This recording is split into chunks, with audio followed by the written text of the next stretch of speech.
Alright guys, I'm back. One thing I want to do, I've got the thing built, and we'll look at it a little closer here in a little bit. Got a lot of wires going into it, and the reason is we're going to do a little playing. But one thing I wanted to point out was, on my last video, I had a very astute viewer notice something, which goes to show when you're doing up things at night, late at night, and you're half tired, it's best when you draw stuff up not to do it until you're wide awake. But he noticed that this resistor was in the wrong place. It was actually, I had it drawn over to here, coming down on the other side of the cap, which is not the right place, because the cap would block off anything going on as far as this resistor pulling the grid to ground. So I moved it in the drawing, so it's where it should be. Now, anyway, I've got her built up and set up now, and it works. It works fine. We're going to turn it on here in a minute.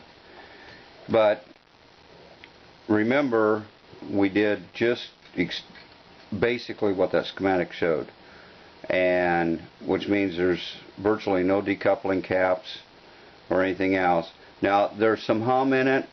A lot of that now is being introduced, the fact that I've got a bunch of wires in here in every way, plus my wire dressing is not dead perfect by any means. This is not really something being built up to use.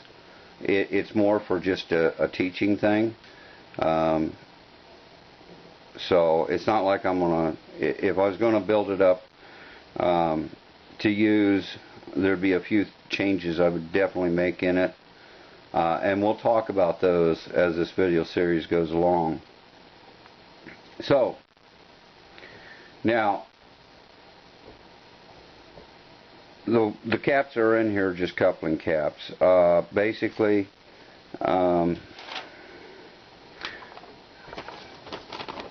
on these two here, I got .05s. It turned out that I'm actually, which would be .047s. I'm out. I need to make an order. So I put .033s in there, which is fine. Just changes the frequency response just slightly. And then the rest of the .01s I've got up in here. They're in there. So,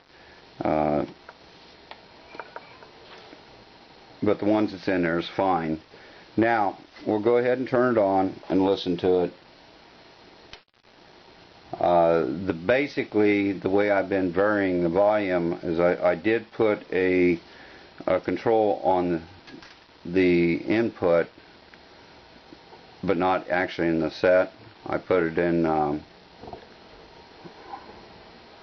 I got my audio generator up here feeding in a signal, and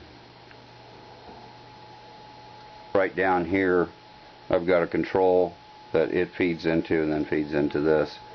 So the main reason is otherwise I couldn't even pull her up to full power.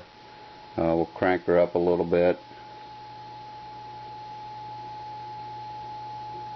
and right now I'm running extremely low, and as it comes up to power and warms up,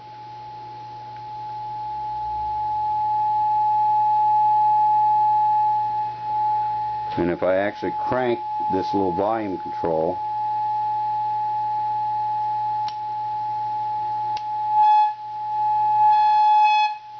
see, it gets loud quick.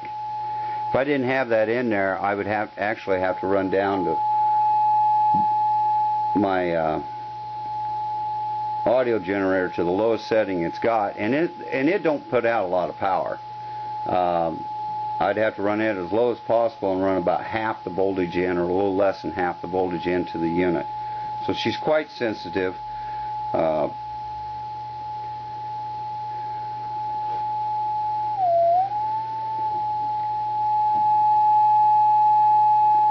We'll get a little signal going here.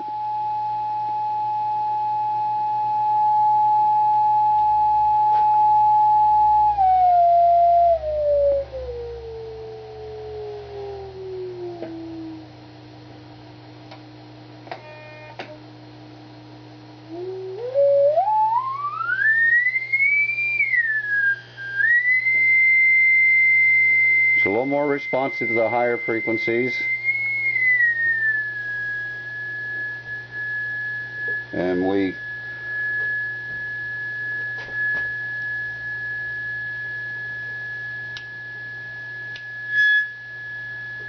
so it gets screaming loud. I'm going to crank it down just a little bit and turn up the input into it a little bit. We're down about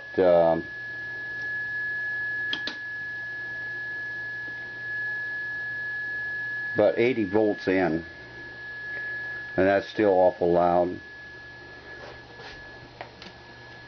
Of course, the camera will probably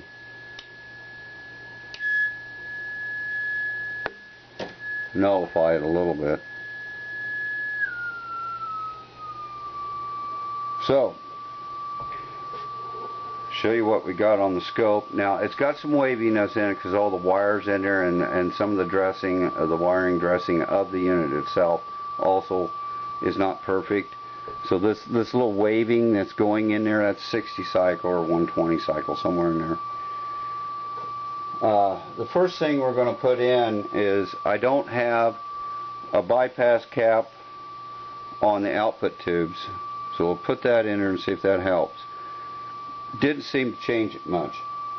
Now we'll put in a couple of bypass or decoupling caps that goes on the outputs of the 6SC7. Remember, it's the dual triodes, so there's two plates. It lowers it down, kind of cleans it up a little bit. We'll bring the signal up. There is a little noise in it.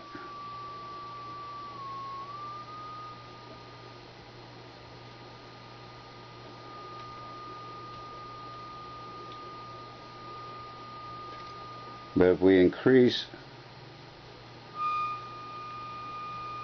input power,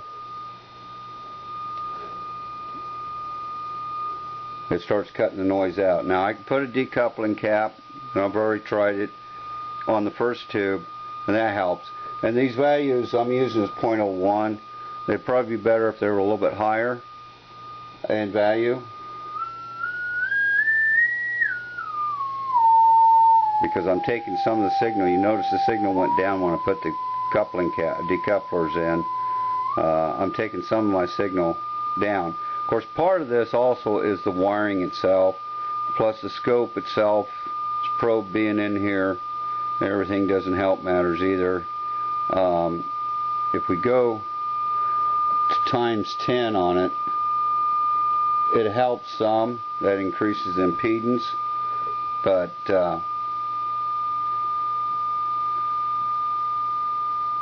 we start cutting down on some voltage into the unit. We're down to under 70 volts.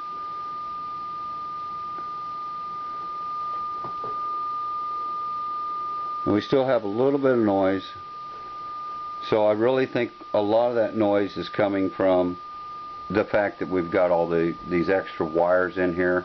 So that's causing problems.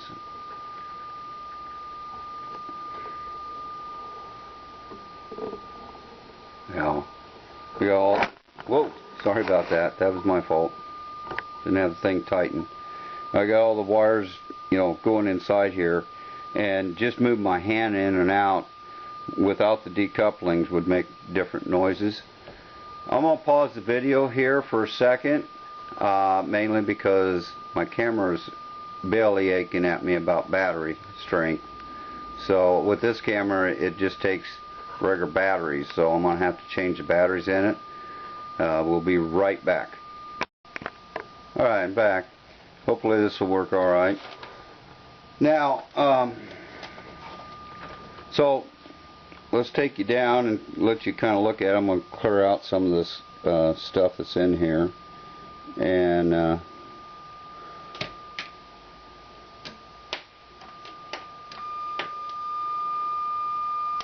shut it off for a minute here. We'll just leave it shut off because now you just want to see the construction. So take it down. Try to be kind of, sorry if it's a little shaky. This thing tripod's not the funnest one to work with. I'm going to try to move you in here a little closer.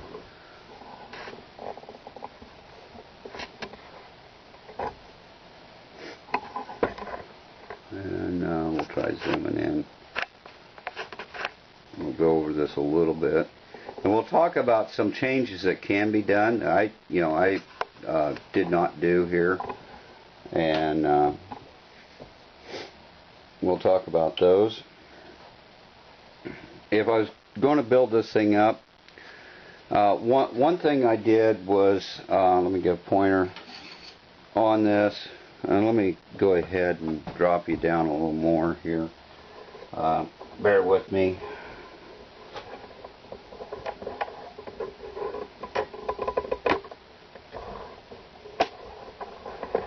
I'm dropping the tripod down.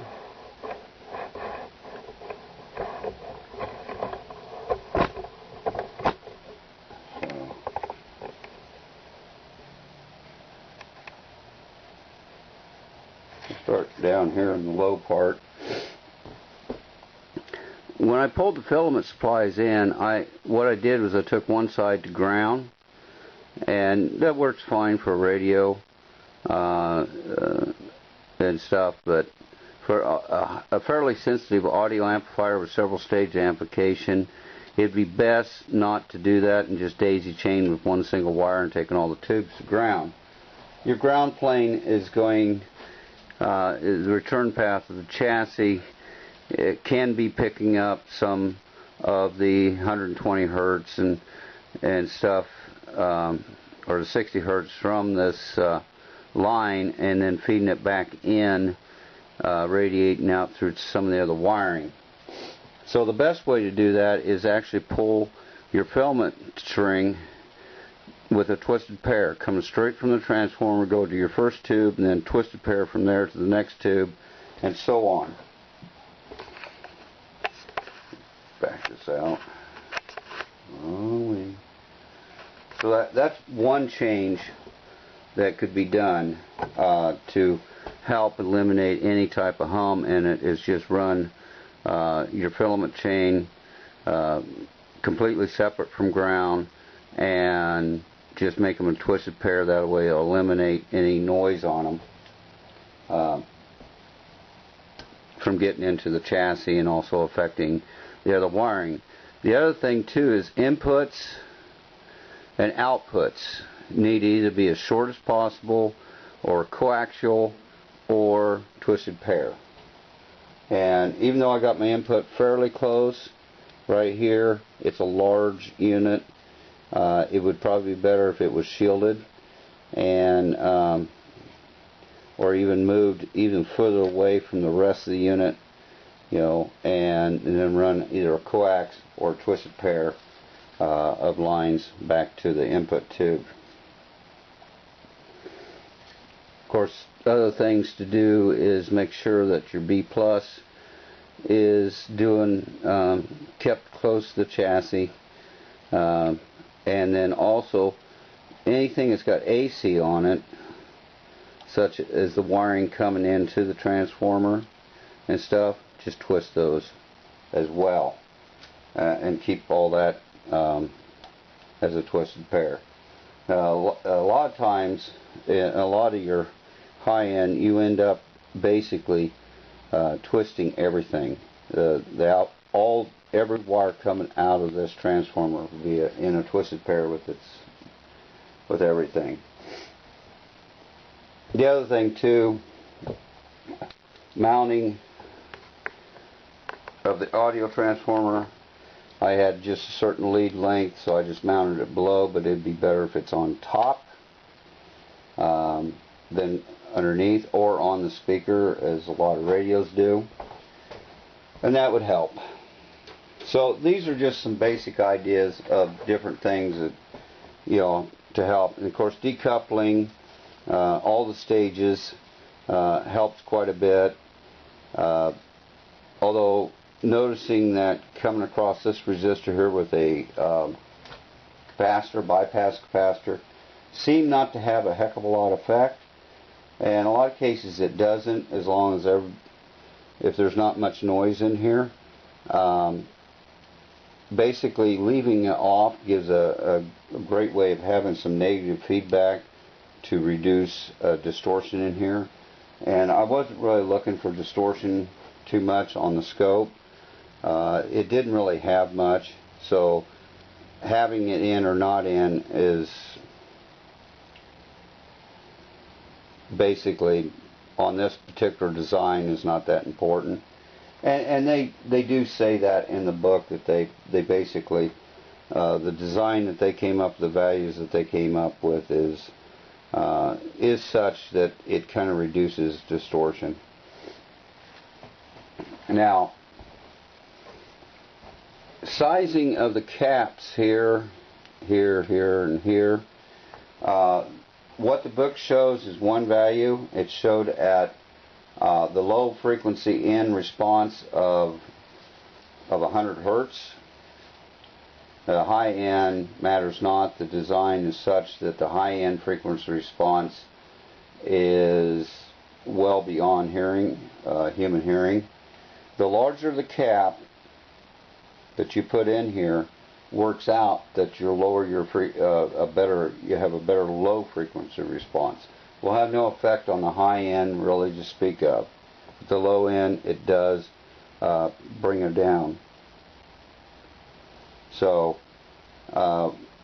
basically, with the 0.01, I went from having a good flat curve roughly for the output of from 100 Hertz down to about 80 Hertz, or in that range. So the thing should have a decent response down to 80 Hertz. And although it will improve because the tubes themselves, the selection of the tubes and stuff, tubes tend to do better at higher frequencies, even beam power tubes, than they do at lower frequency. Although some adjustment of these cap sizes, increasing them in size, will probably improve that by some and get a better lower end frequency response. But it's perfectly okay too, because even if your output is not as high at your low end, at your base end, versus at your high end, the human ear will pick up the bass better, and it don't have to be as strong. But a lot of that also has to do with how the wave makes it through the atmosphere, and low frequency audio signals transverse or propagate, and I just destroyed that word today. Anyway, through the atmosphere our atmosphere is made up of a gas better than higher frequencies do. That's how come the kids with their thumping radios, a lot of bass and they're thumping, you can hear them a long ways away, even though they're really not pumping a lot of power into those speakers. It's just the fact that the low frequencies transmit better through the atmosphere than higher frequencies. So if your frequency response is such on your amp that she starts dropping down a little bit in signal strength, output signal strength at the lower end frequency, as far as your ears go, it really will not make a huge amount of difference, because they're picking up that sound as it comes from the speaker to you, and the atmosphere will allow it to pass easier than it will at the higher end. So it's not a major thing, but you can get better response by adjusting, especially input cap, increasing it in size, but the rest of them. And then playing with the caps on your decoupling will also help this quite a bit. Now, the decoupling caps I put in here, there was some noise from them, and partly, and most of that is due to just the fact that I was using these leads. If I actually soldered them in, which I will, after I play with some more values, I will get them soldered in, and that should make somewhat of a difference, because then we'll have all this wiring in place that is picking up. It's acting as an antenna. It's picking up a lot of noise. So in the next little deal in the next video. We're going to be working. I'll have the volume control hooked up, and bass and treble controls hooked up. I may have to drill another chassis hole in here, because unless I might have a double control that I can work with, and we'll go over how that gets hooked in and everything. Again, it's not a neat thing, because I'm not, this is going to end up getting tore apart after this series. I'll probably want the chassis and the transformer for something else and stuff, so I have no need for an audio amplifier. I just wanted to go through the basic design and mostly show how that you can get a good start on your design simply by going through the tube manual and going to those pages that I showed you in the manual, and using the tube manual both for the preamp tubes and driver tubes and phase inverter tube, using those values, as well as then also looking up whatever type of amplifier tube you're going to do, a power amplifier tube, whichever one, 6V6, 6L6, 6F6, 6Y6, or 6K6, whatever you're going to use, and looking it up in the tube manual, and just going literally by what their suggested values are to get the classification that you want. So that's mainly what this is. You don't have to do a lot of math, and really for all practical purposes you don't have to do really much of any math at all. You just follow those values, you build it up, play with it a little bit, and you'll have your good audio amplifier to work with. Now the other thing I'm going to do this, we're going to play with some ideas, because I think I've got some tubes that are a little weaker. These two that's in here is fairly well balanced, but we're going to play with how this thing responds with imbalanced tubes, or even taking one tube completely out, see if it'll work. That'll be upcoming in the series, so be looking forward to that. On the next video, not sure when, it may be a week from now. We're coming up on Thanksgiving, so I don't know how quick I'll be able to get another video up, but definitely by Monday we're going to go back to the 38-7 Philco, and we're going to do a final demonstration of it. It's in the cabinet. I ended up playing with it and stuff. That cabinet's supposed to have a back. I did not get the back, so what I did do was I actually had a big large cardboard box, and I just put a piece of cardboard in the back, covering up the back. Now it's supposed to have some holes drilled in it and stuff, but this was just to see if it changed, how much it changed the sound, and it made a drastic difference in the quality, the fidelity coming out of the speaker by having that back on there. So anyway, I'm going to show it working, and the cone-centric tuning, how it works, and although none of the presets are on anything close, but anyway, we'll do that and show how when it's pulled clear out, I can just spin that dial around, and it's not breaking contact anywhere. It keeps it fully deleted. So I think that's about all I've got for you. I will show you some math in the next video, because these charts end up having basically they have a lot of, they only have a couple, 3 different voltages, and I want to show you what you do about that, and if it makes a difference. What I mean by that, let me see if I can get this lined up on the screen and zoom in just a little bit.